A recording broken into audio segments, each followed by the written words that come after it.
itirirəm səni görəndə. Yanına gəlməyə belə cəsarət etmirəm, çünki deməyə söz tapmıram səni görəndə. Sanki bir anda dilim ağzım tutulur, mən donup qalıram səni görəndə. Adi bir söz demək mənə çətin olur, nə deyəcəyimi bilmirəm səni görəndə.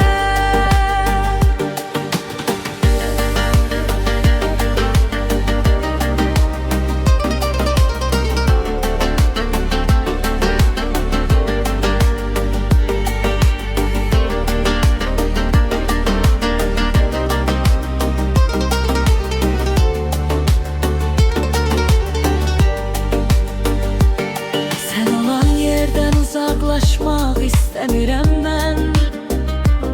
Ayağım getsə də ürəyim getmə deyir sənin görəndə. Səni bir gün görməsəm rahat olmuram mən. Bir anda əhvalım düzəlir səni görəndə. Mən o yerə yalnız sənə görə gəlirəm, saatlarla orada dayanıram səni görəndə.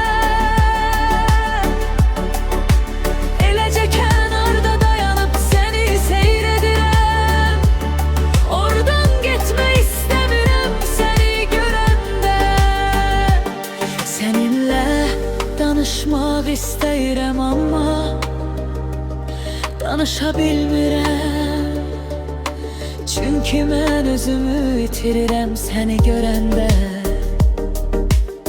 Yanına gəlməyə belə cəsarət etmirəm, çünki deməyə söz tapmıram səni görəndə.